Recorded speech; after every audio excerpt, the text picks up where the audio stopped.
Perkenalkan teman-teman, saya Aditya Bagus Saputra, mahasiswa semester 5 di Universitas Buana Perjuangan Karawang. Raja Garam sudah berdiri sejak 2015. Tempatnya berlokasi di samping flyover Cikampek nomor Ruko 25. Dalam menjalankan kegiatan usahanya, toko Raja Garam ini sudah mempunyai beberapa aspek legalitas. Di antaranya ada izin usaha, izin lokasi, izin kecamatan, NPWP, BPOM, dan halal. Karena toko Raja Garam ini masih mandiri, Bapak Haryanto Immanuel selaku pemilik hanya memiliki karyawan dalam membantu kegiatan produksinya. Jadi tanggung jawab semua yang ada di perusahaan dagang toko Raja Garam ini sepenuhnya dipegang oleh Bapak Haryanto Immanuel. Berikut ini ada aspek pasar, diantaranya pasar sasaran. Jadi pasar sasarannya toko Raja Garam itu semua kalangan ibu rumah tangga dari berbagai umur dan pasangan rumah tangga. Berikutnya ada segmentasi pasar. Pertama, segi geografis. Target konsumen yang diraih adalah masyarakat yang tinggal di Cikampek dan sekitarnya. Yang kedua, dari segi demografinya, toko Raja Garam ini dibeli semua kalangan umur, khususnya yang sudah berumah tangga, semua agama, semua profesi, dan semua ras. Dari segi psikologis, Raja Garam menjual garam yang mementingkan mutu dan kualitas sehingga membuat konsumen percaya dengan garam yang sedang dijual. Berikutnya strategi dan bauran pemasaran. Dari segi produk, Raja Garam menjual berbagai macam jenis garam seperti garam kasar, garam bata kecil, dan garam bata besar. Lokasinya di Cikampek yang berada di salah satu pusat kota, dilalui angkutan umum dan mudah dijangkau, dekat dengan berbagai macam ruang publik kota seperti kampus, mal, rumah sakit, dan lain-lain. Harga garam yang dijual di toko Raja Garam ini ditawarkan berkisar antara 10.000 sampai dengan 300.000 sesuai dengan berat dan jenis garam yang dijual. Promosinya melakukan promosi penjualan secara interaktif dan dari mulut ke mulut. Berikutnya ini ada aspek teknis dan produksi. Metode penilaian hasil value yang ada di tabel di samping ini. Berdasarkan metode penilaian hasil value, maka lokasi yang tertinggi yang dipilih yaitu daerah Teluk Jambe dengan total nilai 110. Selanjutnya ada siklus produksi. Jadi pertama itu garam dari supplier, di mana yang artinya itu dari petani garam yang ada di Cirebon, kemudian tiba di toko Raja Garam, selanjutnya dikemas, ditimbang, dan di packing serta diecer lagi dan tibalah di konsumen. Dan dari segi layout ada ruang produksi, gudang, ruang karyawan, kasir, dan tempat penjualan. Berikutnya ini ada aspek finansial. Aspek finansial, investasi dikurang modal kerja dibagi umur ekonomis, berarti 960.000 dikurang 300 juta dibagi 5 tahun mendapatkan hasil 132.000. Selanjutnya ada payback period. Nah, di payback period ini setelah dihitung mendapatkan hasil 4 tahun 6 bulan. Karena payback period ini kurang dari umur ekonomis yang itu 5 tahun, maka dapat dinyatakan baik. Selanjutnya yang kedua ada average rate of return atau ARR. Berdasarkan ARR setelah dihitung ternyata mendapatkan nilai 45%. Yang ketiga ada net present value atau NPV. Total PV kas bersih adalah 1.040.415.000 dan total PV investasinya 960 juta.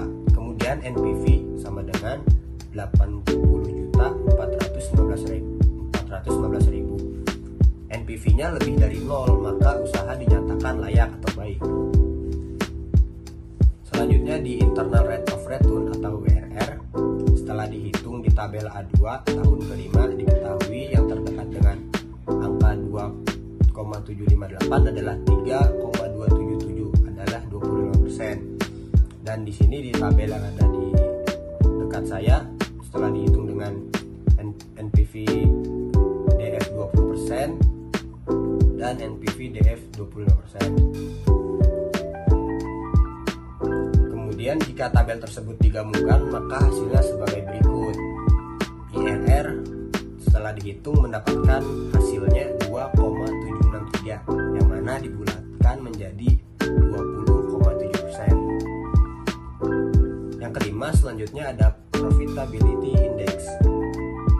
Setelah dihitung, ternyata PI atau Profitability Index itu lebih besar dari 1, yaitu adalah 1,2 kali. Maka PI-nya ini dapat dinyatakan baik. Selanjutnya di kesimpulan, setelah diukur payback period, hasil pengukurannya ada 4 tahun 6 bulan. Ini dapat dinyatakan baik. Dan kedua, di average rate of return atau ARR mendapatkan 45%. Di sini tidak baik ya, karena kurang dari 50%. Dan yang ketiga ada net present value atau NPV, ini lebih dari 0, maka 80 juta ini dapat dinyatakan baik. Dan IRR-nya ini 20% dapat dinyatakan baik. Yang terakhir ini Profitability Index atau PI-nya lebih dari 0, yaitu 1,1, dapat dinyatakan baik.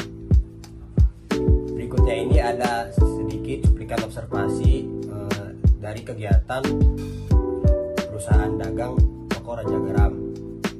Terima kasih.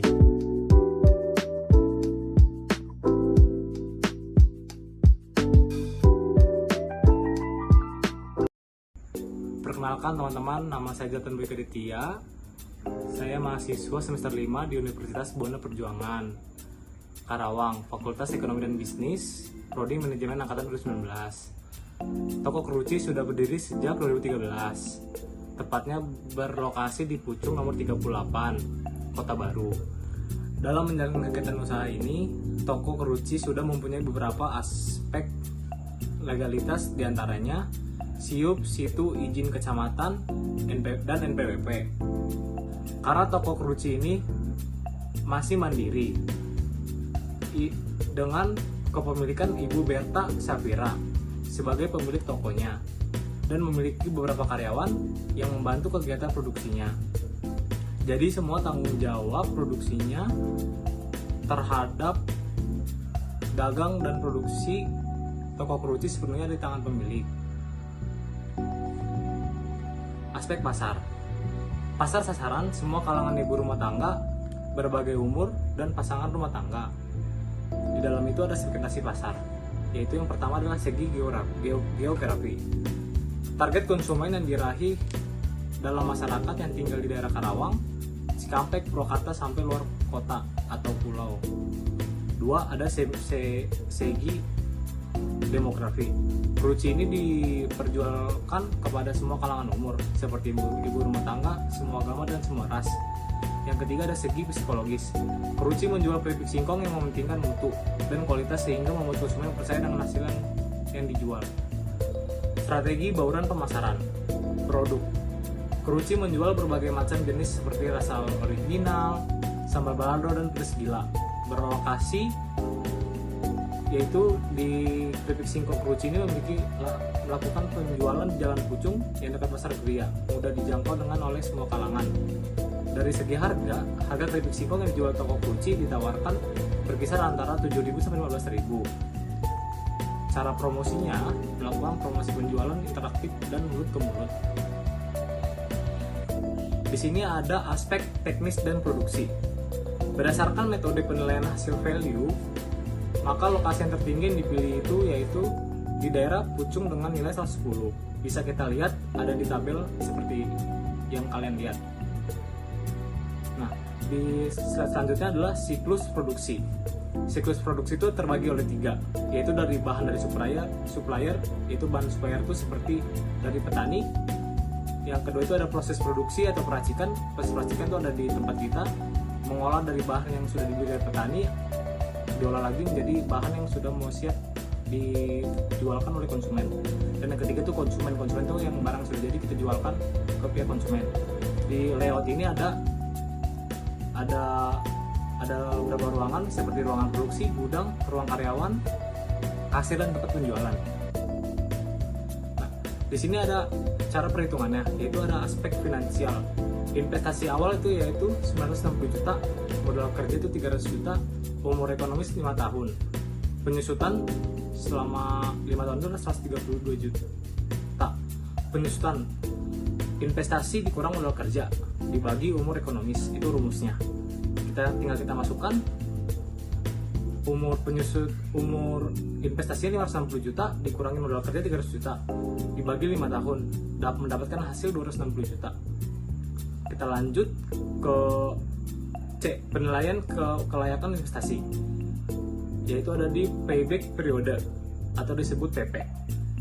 Di perhitungan ini, dari yang saya hitung mendapatkan payback periodenya adalah 2 tahun.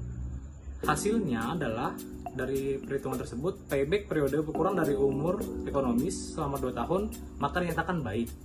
Dan yang kedua adalah average rate of return atau disebut ARR, yaitu dari ARR yang sudah saya hitung mendapatkan 253 juta dibagi 280 juta, yaitu mendapatkan hasil 90%. Yang ketiga, net present value atau disebut NPV. Dari hasil perhitungan yang di atas, total NPV itu saya mendapatkan 975 juta 935 ribu rupiah.